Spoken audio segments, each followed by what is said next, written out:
Great morning, everybody. Great day. Haki, Shakur Ahmed, the Success Scholar, Honorable One. Man, just wanted to do this piece here. You know, for those who may not know, Dr. Amos Wilson has a new book out, Deal with Black Male Masculinity. It's a very critical work. Yes, that's Dr. Amos Wilson, and you can get a copy from the Success Scholar. So do reach out. Oh, sorry. Do have copies available. It's a must-have, certainly for those who do read, and those that can read should read, and those that should read the right thing. So that's how I organize self. So this topic, brothers and sisters, I wanted to, just give some key insights and offer something that I believe is valuable if individuals, had an open mind. But I think that, uh, I can add something that could enhance, our abilities to grow and to position what we say with who we are and our true empowerment and liberation. Now, the discussion first, I thought of Umar when I Dr. Umar when I saw uh, one of his promoted posts. Actually, I saw something about him speaking in Baltimore on black male, black female relationships, and then I went further just to see what's going on. For those who may not know, I first had Dr. Umar in the Baltimore area years ago for a Kwanzaa in Baltimore. That clip is actually online. Many people have saw it. This was a long time ago. We both have been around on different levels, doing different things and positioning ourselves in different spaces. And so, with that being said, Dr. Umar had a post about, where is the best crab place in Philadelphia. And I'm just thinking, like, I mean, from everything that I'm researching about culture and dietary laws, and how some people, some ethnic groups, uh, truly follow their dietary laws. They believe that these laws are attributed to much of their success. And if we look at, for instance, the most healthiest people on the planet, being the people from Okinawa, Japan, and some people from the Mediterranean. We have to look at the diets that these people have. We have to look at even, the Jewish communities and the diets that they have.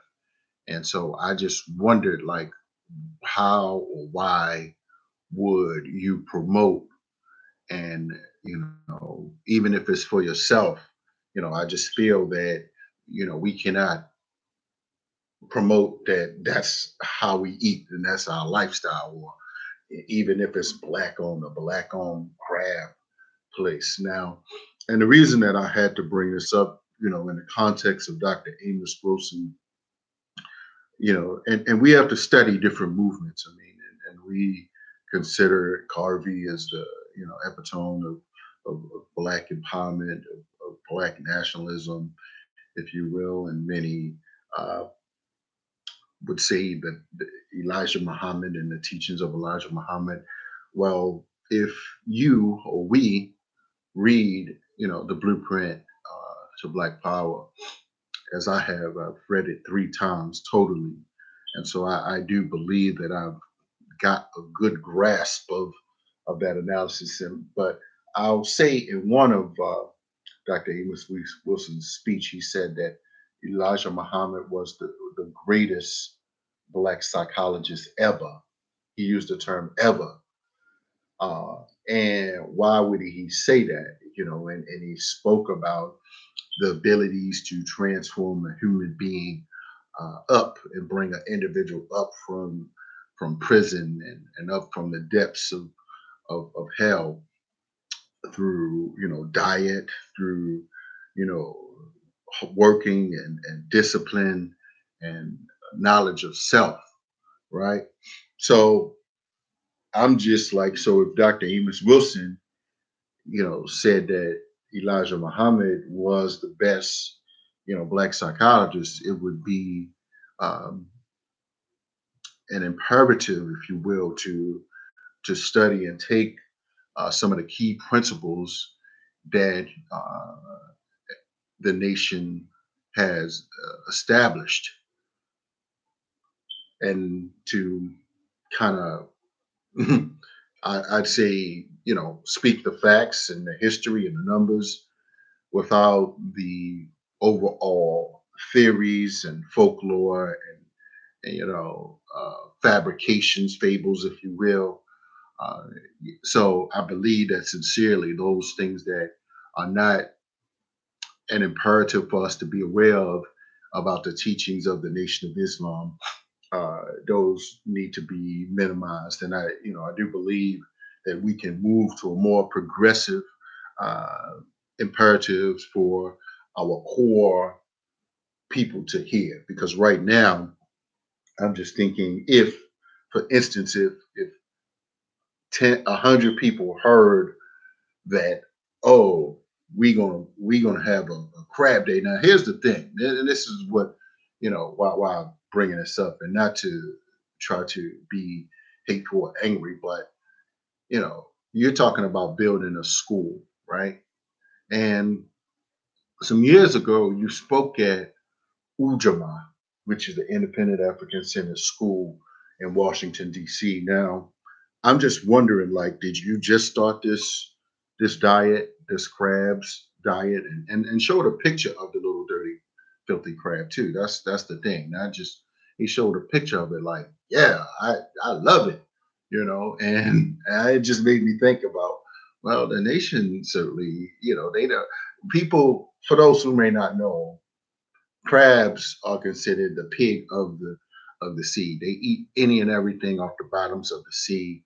They bottom dwellers, and most civilized cultures do not, consume crabs. Right? I mean, I haven't touched a crab, and I'm from the city of crabs in the state of crabs, Baltimore, Maryland. Uh, uh, and I haven't touched one in maybe since I was a teenager. Huh? So, that was one of the first uh, food that I actually dropped totally. I'm like, I mean, and now I don't even go places where Negroes are eating crabs, because I'm like, look, I mean, there's not too many progressive thinking, built in, life enhancing, organized thinkers anywhere that are actually somewhere eating crabs. Now, this is the thing. I just see we got to be careful about what we put out there, because it's not just about crabs per se. But if we're talking about Dr. Amos Wilson, for instance, he said that that's what he wanted to work on. He wanted to work towards a book on health, right? He started to understand that. I mean, I'm assuming that reading, as he put together the psychological development of the black child, as well as the awakening and natural genius of the black child, he came into these studies about these different cultures, right? And let's look at another book, called Tribes: How Race, Religion, and Identity Determine Success in the 21st Century. And it talks about these different ethnic groups. And I talk about this in my 7 Steps to Overcoming Economic and Psychological Enslavement. I think I mentioned tribes in there, but they talk about, I mean, the only part that they talk about Black American people here, they do Indian or East Indian, uh, what else? The Japanese tribes. What do some of these people have in common? They eat like they are, you know, a superior race. And I just think about, what Elijah Muhammad said, just going back again. He said, eat the best food, right? So, and there are certain studies that talk about the relationship between diet, nutrition, and someone that's studying ADD, ADHD should understand that if we see what's going on with our children, many of them, what are they eating for breakfast? Now laters, some now laters, and they think that that's food. So, many of them are high on various types of sugar. And this is not to, I'm just bringing the total example together of how we need to be careful about how we promote different food for Black people to consume, right? And this is good. This made me think about, because Dr. Umar spoke years ago at Ujama, right? And Ujama is a vegan. That's part of their curriculum, where the whole school is a vegan school, right? So I'm just like, now wait a minute, did they know that you promote eating like this? And this was 7 6 7 years ago, when they offered you to speak as a keynote, or were they just going off of the fact that you're the Prince of Pan Africanism, and you have a PhD? So this is why I'm bringing this up, as well as the context of Dr. Boyce Watkins, because many individuals who are PhDs, they may not necessarily be, totally the best in terms of bringing a broad range of analysis uh, from the conscious Black experience, and giving the best advice. So I'm saying that if individuals like Dr. Amos Wilson is not, spoken of, and not that he in fact, had the most healthiest lifestyle, but he understood and he planted that seed, for instance, for me to say, oh, so yeah, he desired to write about nutrition and diet, right? Uh, but he, perhaps, in my understanding, he didn't necessarily discipline himself to do that early on. But he had that good grasp of analysis of diet and nutrition. And so I just wanted to mention that sometimes, our people are listening to individuals who may have these PhDs, and we have these bad Negro habits that uh, do not develop us as a community, that do not heal us. We need nutritional food, not dirt and filth. We cannot live off of dirt and filth. We cannot eat dirt and filth and expect to be a prosperous and progressive people. I'm just, curious about that, and wondering, like, well, what else is there? And don't tell me. And I heard it said that, from him, that diet has nothing to do with liberation. Diet has everything to do with liberation. It is partial. I mean, particularly. I mean, if and that's not diet. It's consumption. What do you consume? You can't have people consuming, eating everything, and just living any kind of way, and think that you're going to build an institution. There has to be some rules and regulations of culture. So this is why you have to develop a culture with the leaders. The leaders have to have uh, these various levels, these types of consciousness about what they say. So I'm just, kind of putting it out there to say that no, we're not gonna we're gonna have more conscious individuals. And this is why I appreciate the work of Dr. Jawoza Kunjufu, because he understood some things. And there is a such thing as a miseducation of the Negro. Not all of these, persons that go through these schools, have been refined. I believe sincerely that there's a large percentage of the miseducation of the Negro that's going on. And Dr. Jawanza Kunjufu, he speaks about this. He says that most of these colleges, people are majoring in sex and minoring in drugs and alcohol. And I just believe that the culture of these higher education is creating a type of underdevelopment, right? Because this group is targeted, mass media is targeted, alcohol, the drugs, are all targeting these professionals. Because if you can get a professional to be a party animal, a stepping Negro, a a drug addict. You can get some educated individual who will eat a certain way, who will think a certain way, who will drink a certain way, all throughout their life, and so they making a certain amount of money, and so they're able to finance these death styles. And so I just think that it's a continuum of of the miseducation, where these students don't necessarily have the best nutritional diets, and they just live and they eat anything. And it's unfortunate, and this is why, personally, I chose a different route. Uh, I didn't go directly to college. Uh, I knew that there was some miseducation going on early, so I attempted to avoid it for as long as I could. I mean, and even when I did go, I saw that there were miseducated Negroes teaching some very. I was taking a political science class, and this Nigerian Negro, and I mean, he was teaching some real silly Negro stuff, and I was just like, man, this is, I can't spend my money and my time, you know.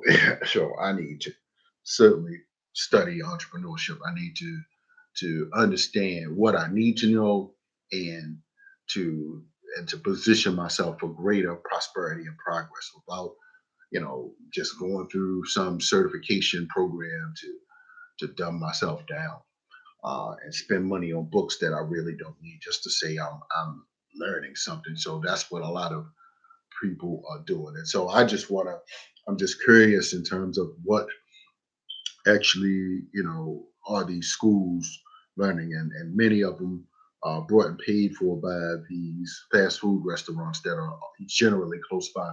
I was just at Morgan State last week, and McDonald's is right across the street from there, just to capture the young people. And next thing you know, 10, 15, 20 years, they'll be eating like that for forever.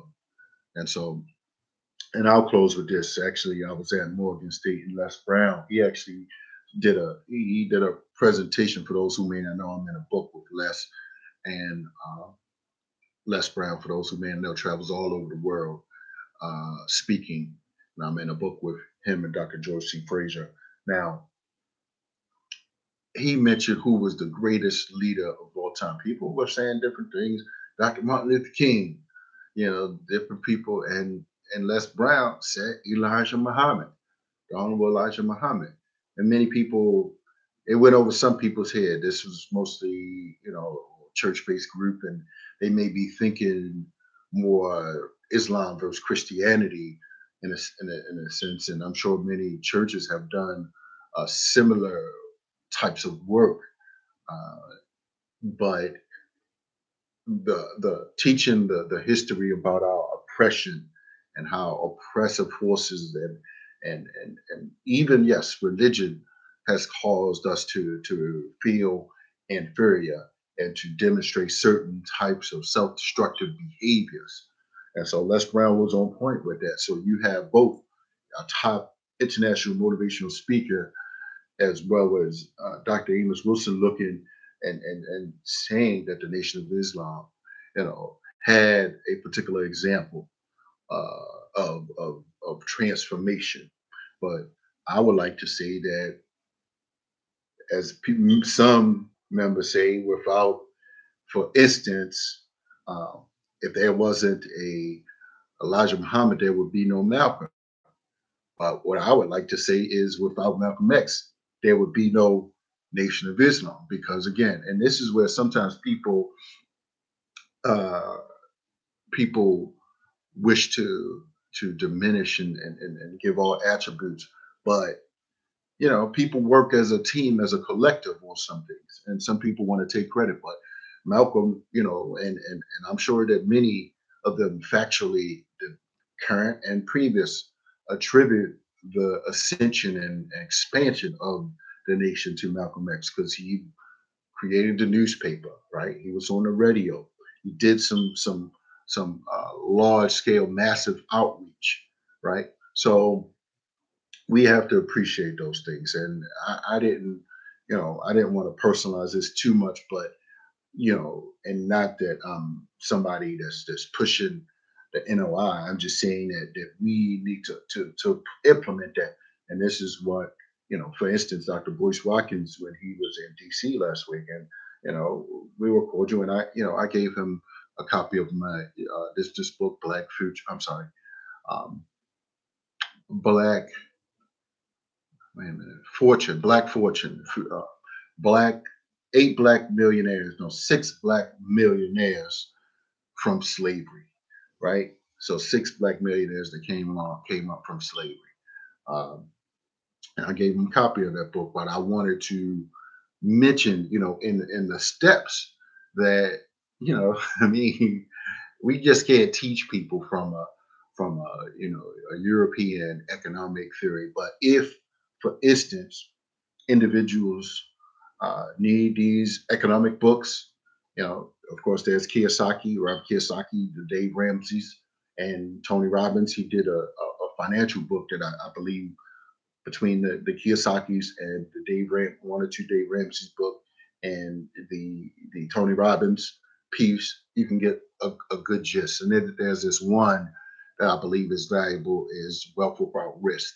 Now, I would have did my 10 steps a little bit differently. I believe that my 7 steps to overcoming economic and psychological enslavement is a good mixture of the psychology that individuals need to have, as well as some economic analysis. Because I believe sincerely that, you can give people principles all you want. Uh, yeah, and I know that Dr. Boyce, his piece may not have been a totality, but what I'm saying is, and what he could fit in. But what I'm saying is that, we can't just be giving black people these general Susie Orman type of financial advice. I mean, that's just not, that's not for us, right? So this is why we need individuals. And since I mentioned Dr. Amos Wilson, I'm sincerely hoping that the mature, conscious adults would understand that how I've studied his work, and how I have positioned his work to be a benefit to our community. So that's all I have to say. I just wanted to add, and I'm not sure, for instance, I've asked. It just goes to show that sometimes we listen to individuals who have these alphabets behind their name, uh, even when we have no there's no objective logic behind their lifestyles, ideas, and philosophies, right? And it's not life enhancing and life giving and protective of who we are as a culture and as a people. We need healthy lifestyles, and we need to encourage our people to seriously engage in healthy lifestyles. And so that's all I have to say, y'all. Everything is good. Everything is good. Just gonna make some progress today. Got another video coming up, so definitely check it out. All right. So holla at the Success Scholar. Stay tuned in. I'm out. Peace.